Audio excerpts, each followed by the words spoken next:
अब वहाँ से बाहर आते साथ ही उसकी रेंजियान से मुलाकात हो गई। रेंजियान उससे कह रहा था कि राजा का जन्मदिन तो हो चुका, इसलिए मैं भी अपने बायू किंगडम वापस जाने वाला हूँ। मगर लिनकॉन्ग ने उसे एक रात रुकने के लिए मना लिया। इधर ज़ाओ उस क्रिस्टल से बाहर निकलने की कोशिश कर रहा था, मगर वो इसमें फेल हो जाता है क्योंकि उसकी मेन बॉडी इस क्रिस्टल से काफी ज्यादा दूर रखी गई थी। वहीं दूसरी तरफ युन ने गुस्से में आकर खाना पीना छोड़ दिया था, जिसके चलते किंग डोंगफिंग और शियो उससे मिलने पहुंच गए।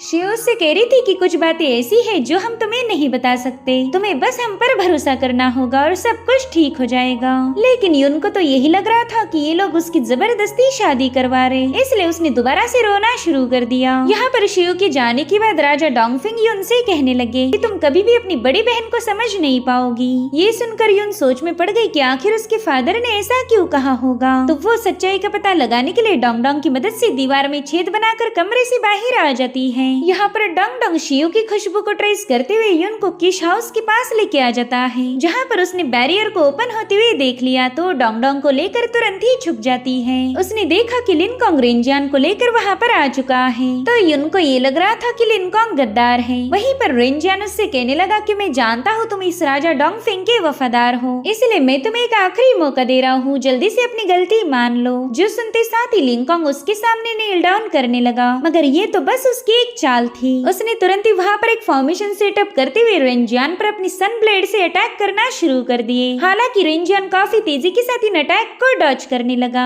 मगर वो फ्लाइंग सन ब्लेड्स रुकने का नाम नहीं ले रही थी। इधर लिनकॉन्ग अपनी स्पीयर से एक बार फिर से उस पर कई सारे ब्लेड हिट कर देता है, जिसके चलते वहाँ पर एक जोरदार ब्लास्ट हो गया। लिनकॉन्ग को लग रहा था कि रेंजियान मारा गया होगा, मगर उस बंदे ने तो अपने आसपास एक पावरफुल शील्ड बना ली थी। अब इससे पहले कि वो लिनकॉन्ग पर हमला कर पाए, शियो वहाँ पर पहुंच गई। उसने एक फॉर्मेशन के जरिए रेंजियान पर एक पावरफुल स्पेल रिलीज कर दिया, जिसमें इतनी भयानक पावर्स थी कि रेंजियान उसके सामने एक सेकंड भी टिक नहीं पाता। तो इस तरह से शियो और लिनकॉन्ग ने मिलकर रेंजियान का किस्सा खत्म कर दिया था।